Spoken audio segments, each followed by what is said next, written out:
waan ku jeclahay rasuulkii Allow.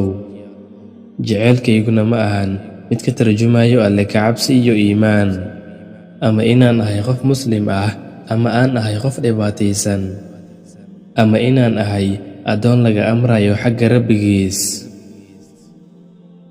Jaceylkaada wuxuu qalbigayga uga dhigan yahay nooc deganaanta ka mid ah.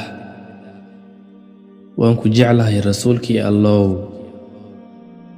Waxaan jeclahay Muxammadkii bani aadamka ahaa.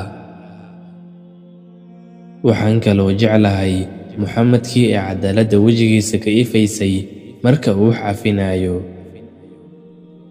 Waxaan jeclahay Muxammadkii aaminka ahaa. Waxaan kaloo jeclahay Muxammadkii runlowga ahaa xitaa haddii uu kaftamayo.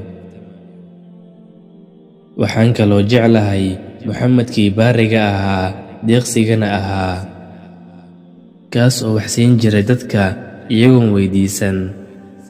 Waxaan jeclahay Muxammadkii geesiga ahaa, kaas oo ciidanka dhiirigelin jiray markay niyad jabaan. Waxaan jeclahay Muxammadkii akhlaaqda iyo naxariista badnaa.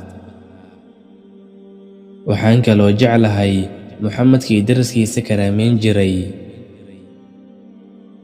Waxaan jeclahay Muxammadkii ahaa aabbaha naxariista badan.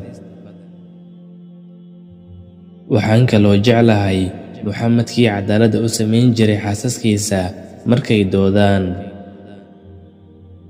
Waxaan jeclahay Muxammadkii runlowga ahaa xitaa haddii uu dhaaranayo.